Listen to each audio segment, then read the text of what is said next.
Morning, welcome back to my channel. আশা করি ভালো আছেন, সুস্থ আছেন। আমিও ভালো আছি। আপনাদের সুস্থতা কামনা করি শ্রাবণীর এমএস ব্লগে এই সাত সকালে আপনাদের অনেক অনেক শুভেচ্ছা এবং ভালোবাসা জানিয়ে আজ এই ভিডিওটা এখান থেকেই শুরু করলাম। বুঝতেই পারছেন একটু সাজুগুজু। তো শীত তো পড়ে গেছে, এবার তো সবাই যে যার পছন্দের জায়গাতে একটু বেরু বেরু করতে যেতেই হবে। তো আমিও তাই জন্মদিনের জন্মদিনের রেস কাটিয়ে বেরিয়ে পড়লাম একটু শীতের ঘুরু ঘুরু করতে। তো সপরিবারে, তো বাবা মা ভাই বউ, আপনাদের বাছুবাবু, আমার বাবিটা ঘুমিয়ে পড়েছে, কাল অনেক রাত্রি পর্যন্ত জন্মদিন পালন করা হয়েছে তাই জন্য।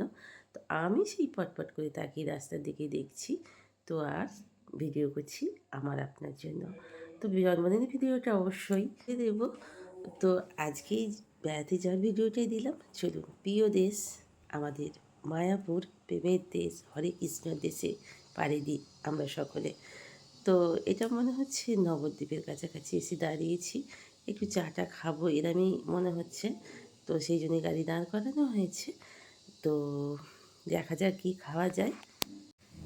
এই শীতকালে একটু যদি বেড়াতে না যাই মন মেজাজও ভালো লাগে না। শীতকালে বলুন গ্রীষ্মকালে বলুন, সংসারের নানান পরিস্থিতি, নানা রকমের অনেক কিছু পরিস্থিতি কাটিয়ে মাঝে মাঝে একটু বেড়াতে যাওয়া নিজেদের জন্য, পরিবারের জন্য, সকলের জন্য একটু বেশ ভালো।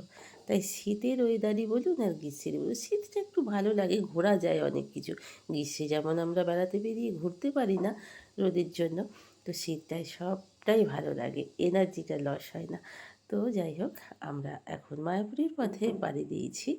তো আমার শক্তি আপনারা দেখতে থাকুন, ভীষণ সুন্দর। আমরা যতবারই যাই এই জায়গাটায় ততবারই আমাদের কাছে প্রিয় হয়ে ওঠে। তবে আজকে ভিডিওটা সবটাই দেব না, কাল কিছুটা আজ কিছুটা, মানে ভিডিওটা আপনাদের এই ভিডিওটা ছাড়ার পরে দেব। খুব আনন্দ করেছি জন্মদিনেও, কিন্তু এখন এই আনন্দের কথাটা আপনাদের বলি। এখন পাড়ি দিচ্ছি, সবাই কিন্তু ঘুমোচ্ছে। জন্মদিনের রাত 1:30 পর্যন্ত, দুদিন ধরে 12টার আগের দিন রাত্রির 12:30 1টা পর্যন্ত, কালও তাই। আবার আজকে ভোর ভোর 4টে উঠে পড়েছি, সবাই ক্লান্ত পরিশ্রান্ত। তো যাই হোক, সবাই ঘুমোচ্ছে কিন্তু আমি ভিডিও করছি।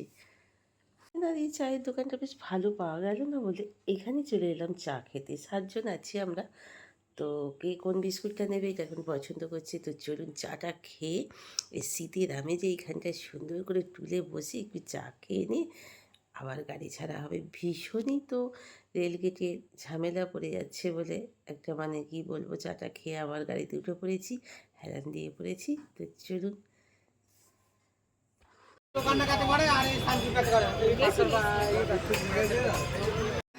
আমরা এসে পৌঁছে গেছি অবশেষে মায়াপুরে মন্দির চত্বরে। ভেতরে ঢুকে পড়েছি, বাইরে সব টিফিন টেফিন করে নিয়েছি, করে নিয়ে এখানে চলে এসেছি।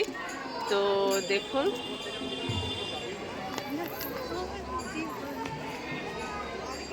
তো অবশেষে হরে কৃষ্ণ, আপনারা বলতে সবাই মিলে হরে কৃষ্ণ। এই দেখুন আমার মা টুকটুক টুক ঘুরে বেড়াচ্ছে, আমার মেয়ে জামাই সব ওখানে। তো এসেই আগে কি করেছি বলুন তো, গাড়িটাকে পার্কিংয়ে দিয়ে দিয়েছি। পার্কিংয়ে দিয়েই তারপরেই খাবার টিকিটটা কেটে নিয়েছি। রাস্তাতেই যা পেয়েছি টিফিনটা করে নিয়েছি। তো চলুন এবার খানিকটা ঘুরবো, ভিডিও করব, আপনাদের দেখাবো আমার চোখ দিয়ে। তো এখানে কাজ হচ্ছে, মন্দিরটা দেখেছেন? এর আগের বারে যখন এলাম তখনও কাজ হচ্ছিল, এখনও কাজ হচ্ছে।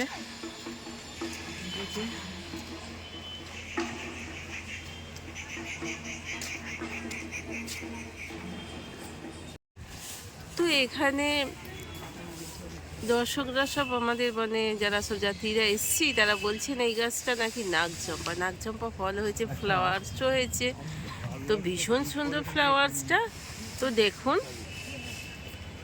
কি সুন্দর ফলগুলো, ভীষণ কত ফল হয়ে আছে। খাই কিনা আমি জানি না, তবে আমি ফার্স্ট টাইম দেখলাম। গাছের গোড়াটা ভীষণই মোটা, দেখুন। ইস, আমার ভীষণ ভালো লাগছে।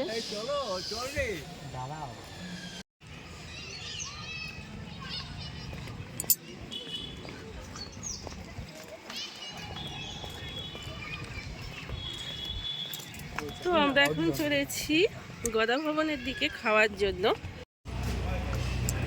এখন আমি যাচ্ছি ভোগ খাওয়ার জন্য। তো বাড়ির সবাই এগিয়ে গেছে, তো চলুন গীতা ভবনের দিকে যাচ্ছি। আমাদের ওখানেই টিকিট কাটা হয়েছে।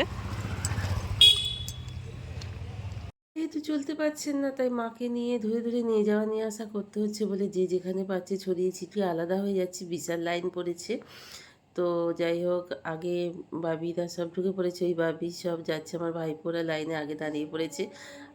বাচ্চুবাবু কোথায় হারিয়ে গেছে বুঝতে পারছি না। ওর হাতে টিকিট আছে, এই যে মাকে নিয়ে আমি যাচ্ছি। তো সবাই মিলে একসঙ্গে বসবো বলে। তো চলুন, ওই বাচ্চুবাবু আসছে, জুতো টুতো খুলে সব এক জায়গায় জুতোগুলো রাখা হচ্ছে। রেখে টেখে এইবার ঘুরে ঘুরে এখন দেখছি অন্যরকমই সব ব্যবস্থা।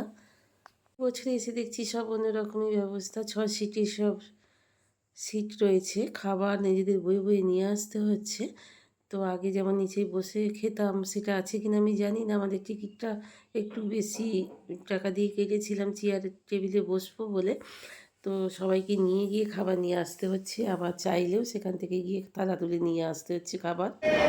তো আমাদের খাবার এসে গেছে। এখনকার নিয়মটা একটু দেখলাম আলাদা রকম।